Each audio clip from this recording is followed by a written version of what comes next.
Ya, akhirnya selesai sudah pertandingan malam ini antara Timnas Indonesia melawan Saint Kitts and Nevis. Skornya sudah pasti ya, 4-0. 4 gol dicetak oleh Beckham Putra 2, kemudian oleh Romani, dan yang terakhir adalah Mauro Zylstra. Lihat oleh Romani sedang berjalan. Oke, ada Kapten Saitses sudah memakai baju putih karena sudah diganti, sedang ngobrol dengan pemain Saint Kitts. Dilihat ada, kemudian Romi lagi menyalami pemain-pemain dari, ya ini adalah Jay lagi ngobrol, kemudian Eliano dan John Hetman kita lihat. Oke. Ya, skor 4-0 saudara-saudara. Ya, nggak bisa ngomong banyak sih, namanya juga pertandingan pertama ya. Pertandingan pertama setelah berbulan-bulan ganti pelatih, kita kehilangan semangat terhadap dukungan kepada timnas. Setelah pertandingan malam ini masih nggak bisa terlalu memberikan kritik ya, cuman kalau dari segi permainan masih bisa paham lah kenapa tim kita masih butuh waktu transisi ya, perubahan dari kayak main dari pelatih sebelumnya ke arah John Hetman ini.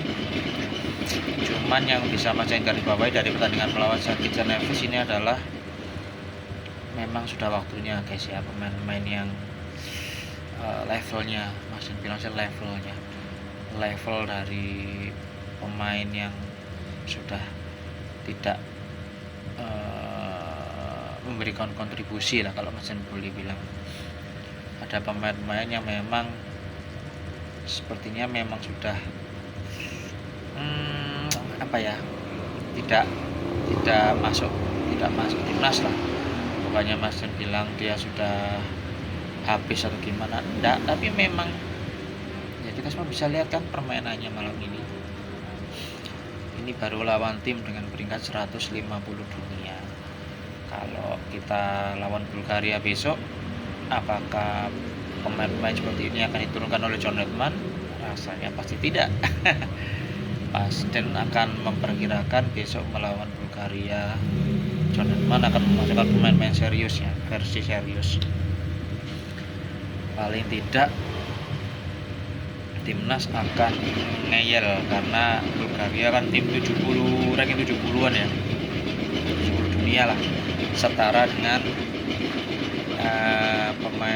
tim-tim negara Timur Tengah yang kemarin bisa mengalahkan, akan lebih ya, Arab Saudi kan 50, Bahrain 60-an, hampir 70 kalau nggak salah. Tapi kita kemarin kalah sama Irak itu 60-an. Kemarin bahkan Irak lebih bagus daripada Arab Saudi, 50-an. Nah, sementara besok ini Bulgaria memang secara ranking di bawah Irak dan Arab Saudi, tapi jangan lupa Bulgaria itu pemainnya gede-gede dan masih ragu Beckham, pemain berpostur kecil, kita bisa berbuat banyak besok melawan Bulgaria. Bukannya meremehkan, tapi memang fakta itu. Malam ini aja kita sudah lihat,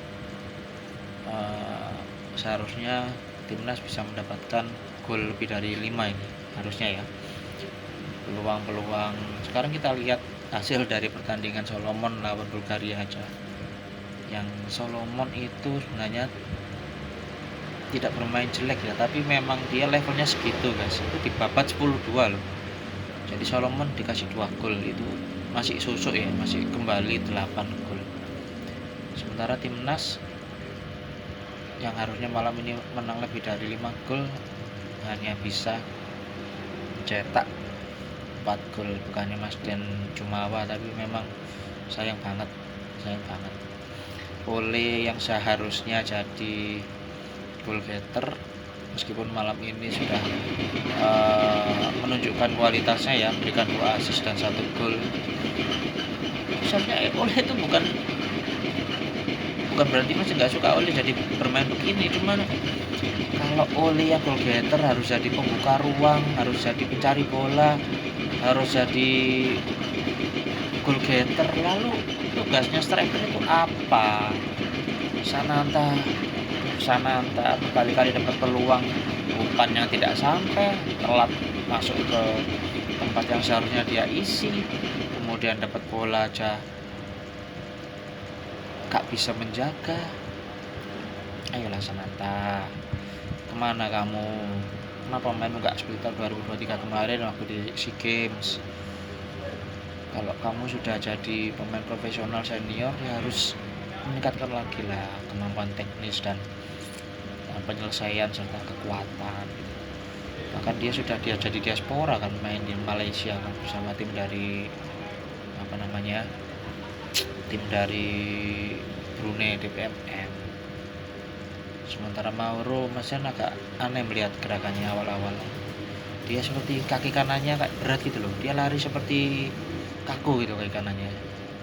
Belum dapat bola langsung sliding dan dia langsung mendapatkan lumayan keras ya tadi sliding di kakinya Mauro, meskipun akhirnya dia bisa mendapatkan gol. Cuma dilihat dari gol yang dia cetak memang unik sih, Mas. Kira dia offset, ternyata beda, ternyata yang dapat. Jadi dia jadi shadow player dan dia mendapatkan umpan, jadi tidak jadi offset. Yang sangat disayangkan sih ya gaya permainan cutback-nya kita masih belum dapat lah. Berkali-kali Yakob, Sananta, kemudian PK mendapatkan peluang yang harusnya jadi gol. Aduh, kelihatan sekali guys. Dibalik dari hasil yang kemenangan yang didapat malam ini, Mas menilai masih banyak yang harus ditingkatkan lagi ya.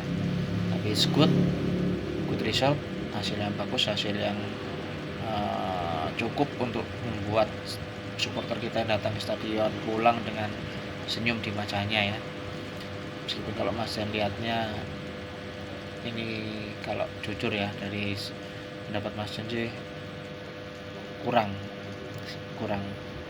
tapi hasilnya sudah memenuhi ekspektasi. Cuma ya, kurang dari harapan lah. Harusnya kita bisa menang lebih dari 5 gol atau 6 gol. Masih banyak ditingkatkan lagi. Semoga John Edman bisa melawan Bulgaria bisa menunjukkan permainan tim yang lebih taktis, teknikal dan profesional kalau maksudnya. Itu aja review babak pertama dan kedua, terutama yang kedua ya. See you in the next konten di channel ini berikutnya. Kalau kalian punya pendapat, tulis di kolom komentar.